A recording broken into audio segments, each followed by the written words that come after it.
અમદાવાદમાં વકફ અને યુસીસી કાયદાના વિરોધમાં મુસ્લિમ સમાજનું પ્રદર્શન, પોલીસ દ્વારા અટકાયત. અમદાવાદના કલંદરી મસ્જિદ બહાર મુસ્લિમ સમાજના લોકો દ્વારા વકફ અને યુનિફોર્મ સિવિલ કોડ કાયદાના વિરોધમાં પ્રદર્શન કરવામાં આવ્યું. જુમાની નમાઝ બાદ મોટી સંખ્યામાં લોકો રસ્તા ઉપર ઉતરીને આ કાયદાઓના વિરોધમાં નારેબાજી કરી. પોલીસે તાત્કાલિક કાર્યવાહી કરીને તમામ પ્રદર્શનકારીઓની અટકાયત કરી. પ્રદર્શનકારીઓનું કહેવું છે કે વકફ કાયદામાં કરાયેલા સુધારા અને યુસીસી કાયદા મુસ્લિમ સમુદાયના ધાર્મિક અધિકારો અને પરંપરાઓ પર પ્રભાવ પાડે છે.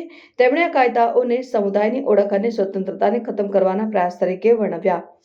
આ વિરોધ પ્રદર્શન દરમિયાન મુસ્લિમ સમાજના આગેવાનો અને ધાર્મિક નેતાઓએ સરકારને આ કાયદા ઉપર પુનર્વિચાર કરવાની અપીલ કરી. તેમણે જણાવ્યું કે આ કાયદાઓ સમુદાયમાં અસંતોષ અને ભયનું માહોલ સર્જી રહ્યા છે. પોલીસે જણાવ્યું કે પ્રદર્શન શાંતિપૂર્ણ રીતે શરૂ થયું હતું, પરંતુ જાહેર વ્યવસ્થા જાળવવા માટે કાર્યવાહી કરવામાં આવી. તેમણે ઉમેર્યું કે તમામ અટકાયતમાં લીધેલા લોકોને કાયદેસર કાર્યવાહી બાદ મુક્ત કરવામાં આવશે.